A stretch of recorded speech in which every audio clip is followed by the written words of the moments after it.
अनुष्का, अनुष्का, अनुष्का, संभालो खुद को। क्या हो रहा है तुम्हें? डॉक्टर, डॉक्टर जल्दी आओ, डॉक्टर जल्दी आओ। जी जी मैं आ रहा हूँ, मैं आ रहा हूँ।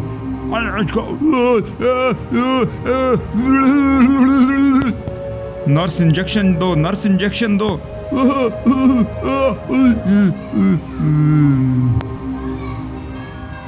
डॉक्टर, ये आखिर अनुष्का को क्या हो गया है? क्लास में फर्स्ट पोजीशन लेती थी, पढ़ाई में बिल्कुल ठीक ठाक थी और रोज़मर्रा की ज़िंदगी बिल्कुल ठीक गुजार रही थी। न जाने जब से जिप्सोना पार्क गई है उसकी वापसी के बाद इसकी ये हालत हो गई। देखिए हम अभी इसके सारे टेस्ट करते हैं और जो रिपोर्ट्स आएंगी तो फिर ही हम कुछ फैसला कर सकेंगे और आपको कुछ बता सकेंगे। इस वक्त बेहोशी का इंजेक्शन हमने अनुष्का को दे दिया, आप रिलैक्स हो जाइए। आखिर जिप्सोना पार्क में क्या था? क्या ऐसी चीज़ थी जिप्सोना पार्क में जिसने ठीक ठाक हंसती बसती अनुष्का को ऐसा कर दिया कि पूरा स्कूल और पूरा मोहल्ला अनुष्का से परेशान था। स्कूल के असातिज़ा भी, टीचर्स भी अनुष्का से बहुत तंग आ चुके थे। हत्ता कि अनुष्का ने साथ की लड़कियों को काटना भी शुरू कर दिया था।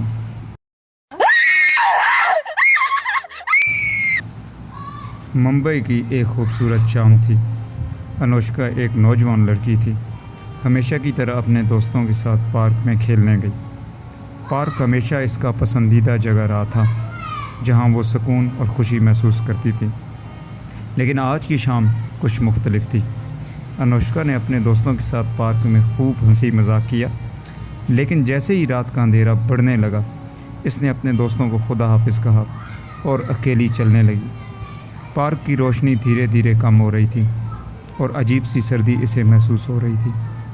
जैसे ही वो पार्क के एक सुनसान कोने में पहुंची, अचानक इसने एक पुरस्कार साया देखा।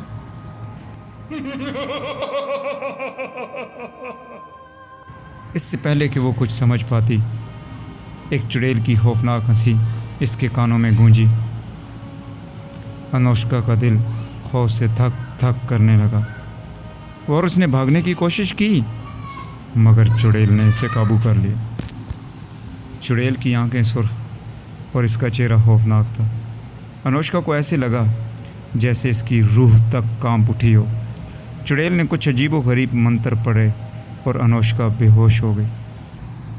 जब अनुष्का होश में आई तो वो अपने घर में थी। इसे कुछ याद नहीं था कि पार्क में क्या हुआ था। इसके वालिदैन ने इसे बताया कि वो इसे बेहोशी की हालत में पार्क से मिले थे, लेकिन इस दिन के बाद से अनुष्का का रवैया बिल्कुल बदल चुका था। अनुष्का ने स्कूल में अजीबोगरीब हरकतें शुरू कर दी थी। कभी वो अपनी जगह से उठकर ज़ोर ज़ोर से हंसने लगती और कभी कभी किसी को बगैर वजह के डराने लगती।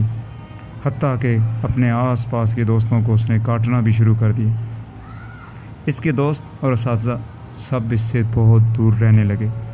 घर में भी अनुष्का का बर्ताव कुछ बदल चुका था। वो अक्सर रात के वक्त जागती और ख़ाली नज़रों से दीवारों को तकती रहती। इसकी माँ ने कई बार इसे ये कहते सुना, चुड़ैल मुझे नहीं छोड़ेगी, चुड़ैल मुझे नहीं छोड़ेगी। अनुष्का के वालिदैन बहुत परेशान हो गए। उन्होंने आस पास एक बाबा से रब्ता किया।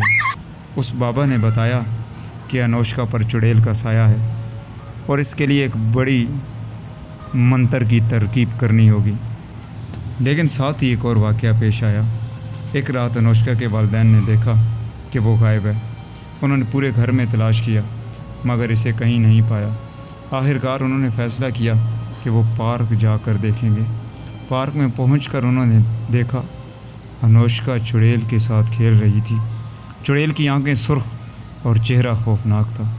अनुष्का बेहोश लग रही थी मगर चुड़ैल के साथ खेलने में मसरूफ़ थी।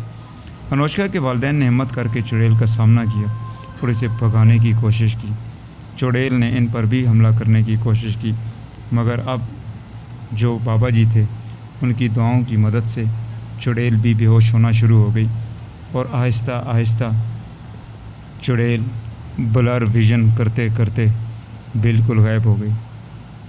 अनुष्का के वालिदैन ने उसे जल्दी से उठाया और घर ले गए। बाबा जी ने दोबारा मंत्र की तैयारी की और अनुष्का को चुड़ैल के साए से निजात दिलाई। इस दिन के बाद से अनुष्का का रवैया ठीक हो गया, मगर एक दिन फिर से कुछ ऐसा हुआ कि अनुष्का के सर में शदीद दर्द हुआ और वो छत के साथ उल्टा चलना शुरू हो गई। बिल्कुल छत के साथ उल्टा चलना। अनुष्का के घर वालों ने जल्दी से एक डॉक्टर को बुलाया। डॉक्टर जैसे ही घर में दाखिल हुआ तो अनुष्का छत के साथ चल रही थी। डॉक्टर ये देखकर बहुत परेशान हुआ, क्योंकि पहली दफ़ा उसने कोई ऐसा मरीज़ देखा था कि जो छत के साथ उल्टा चल रहा हो। डॉक्टर ने फ़ौरन से साइकोलॉजी के अमले से रब्ता किया और 5 लोग घर में दाखिल हुए। उन्होंने अनुष्का को पकड़ा और नीचे उतारा और फ़ौरन से बेहोशी का इंजेक्शन दिया। लेकिन हैरानगी की बात यह है कि बेहोशी के इंजेक्शन के बाद भी अनुष्का उसी तरह हिल रही थी, चीख रही थी, चिल्ला रही थी और उन डॉक्टर्स के अमले को काटने की कोशिश कर रही थी। प्रोटेक्शन के बावजूद अनुष्का ने उनमें से एक डॉक्टर को काट लिया। देखते ही देखते उस डॉक्टर की आंखें सुर्ख हो गईं और वो डॉक्टर चिल्लाने लगा, चीखने लगा। उसका खून रोकने के बावजूद भी नहीं रुक पा रहा था। मामला और ज़्यादा ख़राब होना शुरू हो गया। अब डॉक्टर्स भी अनुष्का से तंग आ चुके थे। आखिरकार अनुष्का के वालिदैन ने फ़ैसला किया कि अनुष्का को कोलकाता में जाके चेक करवाएंगे, क्योंकि उन्होंने सुना था कि ऐसे मरीज़ों का इलाज कोलकाता में बहुत बेहतर होता है। आखिरकार उन्होंने कुछ लोगों की मदद से अनुष्का को उठाया और सीधा कोलकाता एम्बुलेंस में ले गए। जब कोलकाता के उस हॉस्पिटल में पहुंचे तो हॉस्पिटल के अंदर से चीखने चिल्लाने की आवाज़ें आ रही थीं।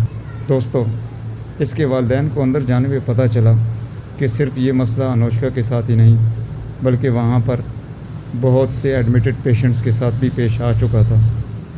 एमरजेंसी के अमला ने फ़ौरन से अनुष्का को उठाया और प्रोसीजर और ट्रीटमेंट रूम में ले गए। अनुष्का ने जब अपने जैसे और मरीज़ों को देखा तो उसने और भी चिल्लाना शुरू कर दिया।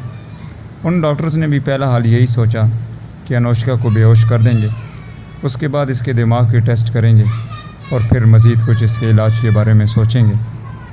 लेकिन हैरानगी की बात यह थी कि 2 इंजेक्शन्स लगाने के बावजूद अनुष्का पर बिल्कुल हल्की सी गनूदगी छाई थी और इस वक्त भी वो हाथ पांव हिला रही थी और मुंह से कुछ बुड़बुड़ा रही थी। डॉक्टर्स ने एक तेज़ लाइट ऑन की जो कि अनुष्का के ऊपर पड़ी और अनुष्का फ़ौरन से सो गई। अब डॉक्टर्स के पास एक सुनहरी मौका था कि वो इसके जो भी टेस्ट थे वो कर सकते थे। तो उन्होंने तमाम टेस्ट आधे घंटे के अंदर कर दिए और अनुष्का के वालिदैन को तसल्ली दी कि हम इसका सॉल्यूशन निकालेंगे। हमारे पास ऐसे बहुत से पेशेंट्स आते हैं और वो यहाँ से ठीक होकर ही जाते हैं। जब ये बात अनुष्का के वालिदैन ने सुनी तो बहुत मुतमईन हुए और शांति से एक साइड पे बैठ गए कि इतने में डॉक्टर्स क्या देखते हैं कि अनुष्का के आस-पास कोई चुड़ैल घूम रही है। ये ऐसा पहली दफ़ा हुआ था कि डॉक्टर्स को लाइव कुछ ऐसी मखलूक नज़र आई थी कि जो इससे पहले कभी ना नज़र आई हो, जो कि इंसानों जैसी भी नहीं थी बल्कि बहुत ही अजीब मखलूक थी। डॉक्टर्स ने एक और लाइट लाई। ये इंफ्रारेड लाइट थी जिससे अक्सर चुड़ैलें डर के भाग जाया करती थी। जैसे ही इंफ्रारेड लाइट ऑन हुई तो वो मखलूक वहाँ से गायब हो गई और अनुष्का बैठने की कोशिश कर रही थी। डॉक्टर्स ने अनुष्का को बिठाया और उससे गुफ्तगू की, उसका नाम पूछा, उसकी पढ़ाई के बारे में पूछा और उसकी डेली की रूटीन के बारे में पूछा। दोस्तों, अनुष्का बहुत बहके जवाब दे रही थी और फिर से उसने डॉक्टर्स को काटने की कोशिश की, लेकिन यहाँ का अमला बहुत ज़्यादा एक्सपर्ट अमला था। उसने फ़ौरन से अनुष्का के हाथों को और टांगों को बेड के साथ बांध दिया और उसके मुंह के अंदर एक रबड़ की चीज़ डाल दी ताकि वो उसी को काटती रहे और किसी पर हमला ना कर सके। कुछ ही देर बाद एक नर्स आई और वो अनुष्का की रिपोर्ट्स लेकर आई। इससे पता चला कि अनुष्का के दिमाग में जो इलेक्ट्रिकल एक्टिविटी थी वो बहुत ज़्यादा तेज़ हो चुकी थी और उसकी वजह समझ में नहीं आ रही थी कि इतने में रूम में एक आदमी दाखिल हुआ। ये आदमी अनुष्का के वालिद के जानने वाला था। अनुष्का के वालिद ने उसको सारी बात बता दी और उस आदमी ने कहा कि यही मसला मेरी बच्ची के साथ भी पेश आया था, तो मैंने उसका इलाज कोलकाता इंटरनेशनल हॉस्पिटल में जाके करवाया था। वहाँ पे कुछ डॉक्टर्स ऐसे हैं जो इस किस्म की चुड़ैलों का इलाज करते हैं, जिससे चुड़ैलें भाग जाती हैं। तो दोस्तों इन्होंने फ़ौरन से कोलकाता इंटरनेशनल हॉस्पिटल में अनुष्का को ट्रांसफ़र किया और वहाँ पे कुछ अजीब किस्म की मशीन्स थी जो अजीब फ्रीक्वेंसी की वेव्स प्रोड्यूस करती थी और वो वेव्स पेशेंट के ऊपर लगाई जाती थी। ये वेव्स उन्होंने अनुष्का के ऊपर लगाई। ये वेव्स जैसे ही आधे घंटे तक अनुष्का तक लगती रहीं और अनुष्का को नींद आ गई। नींद के बाद एकदम से अनुष्का उठी। सब ने देखा कि अनुष्का बिल्कुल नॉर्मल महसूस हो रही थी। वो आम बातें कर रही थी और पूछ रही थी कि मुझे यहाँ पे क्यों लाया गया। तो उन्होंने इस बात का जवाब बिल्कुल ना दिया और अब खुशी से अनुष्का को वापस घर ले गए। डॉक्टर्स का शुक्रिया अदा किया।